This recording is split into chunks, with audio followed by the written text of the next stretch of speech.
Picture yourself standing in a dusty, open square. A crowd gathers around, their faces contorted in morbid anticipation.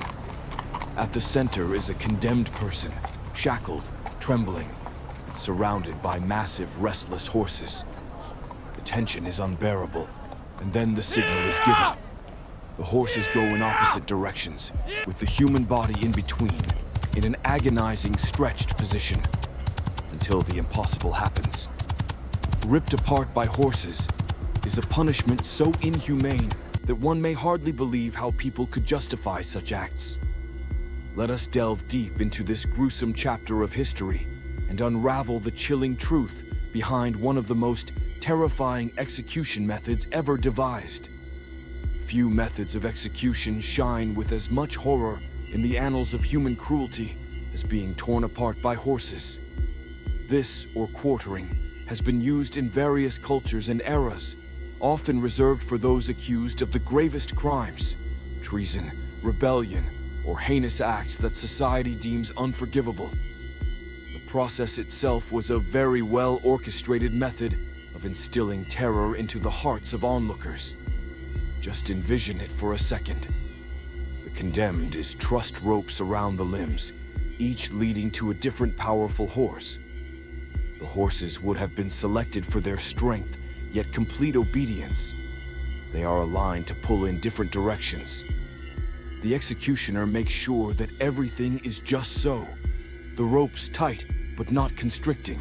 The horses fidgety, yet restrained. The crowd fidgets too, whispering, speculating, awaiting the horror to begin. And then, in an instant, it begins. The word from the executioner, and the horses lurch forward.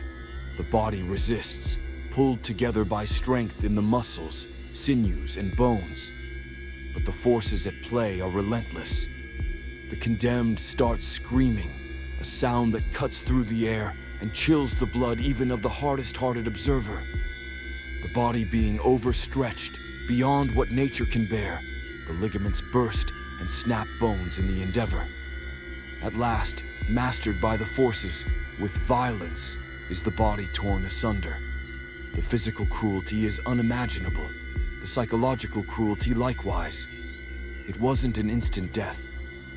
Quite often it was a long-drawn procedure of killing, and the executioner would pace the horse's strides to maximize the suffering of the victim. Sometimes this was prolonged, horses pulling on one limb at a time, making the suffering prolonged, allowing the crowd decent time to behold the specter. However, this was not just a case of punishment. It had more to do with a message being given. For instance, in medieval Europe, high treason heinous act, an attack on the social fabric, was given the mode of execution. By necessity, the execution must have been public, meant to instill fear and show one the strong arm of the state. The message was that any given man trading the crown would get what awaited him. Nor did its inventive logic in any way stay particular to Europe. Variants of dismembering by horse appear in ancient China and Persia, among the so-called Indians of the New World. Though disparate certainly in details of punishment, the idea remains there, a want and show to exhibit dominance and order through terror that is to be brought on in would-be challengers. But herein lies the twist in the tale. As inhuman as this punishment was, it did not always meet with the guilty. History stood witness as this method fell upon innocent people, condemned by courts for corrupt reasons, or out of false accusations or even political conspiracies. On many occasions, justice, as doled out through this method, was anything but. It was a means of controlling others, an implement used by those at the top to quiet voices raised in dissent and ensure that the status quo remained unaffected.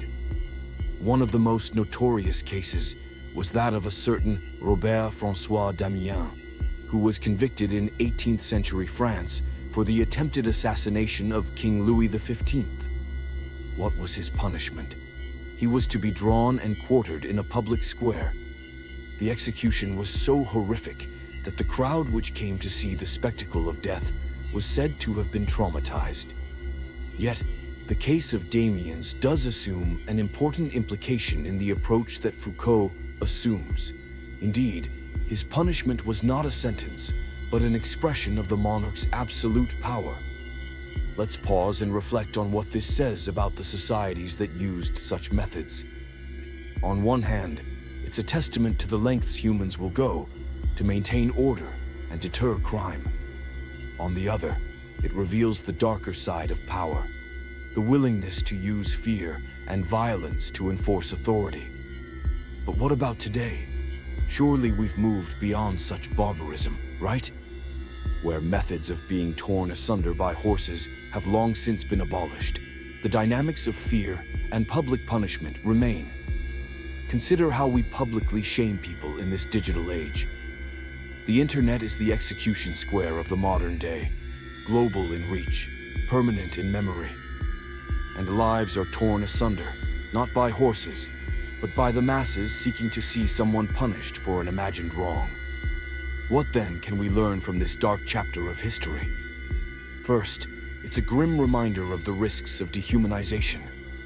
The moment one reduces individuals to symbols of wrongdoing, it gets a lot easier to explain their suffering. Secondly, it questions systems of power. Who decides what is just? Who has the power to punish? And how? Above all, it is an invitation to us all, not to be swallowed by the crowd and to take a moment's reflection on the human consequence of our actions. Being torn apart by horses is among the most grotesque execution practices in history, yet it is more than a relic of the past. It speaks to our capacity for cruelty, our thirst for spectacle, and our tendencies to use fear as a tool of control. At the same time, however, it speaks to how far we have come and how far we still must go. But we want to know your opinion about this very dark period in history. Can you even imagine times when such kinds of punishment were part of everyday real life? Let us know in the comments section below. If you felt this story made you ponder, give this video a like and subscribe to the channel for more deep dives into history's darkest corners. Thanks for watching, and remember, history is scary, but from it are the lessons we use to build a better future. Keep asking questions, keep being kind, and I'll catch you guys in the next one.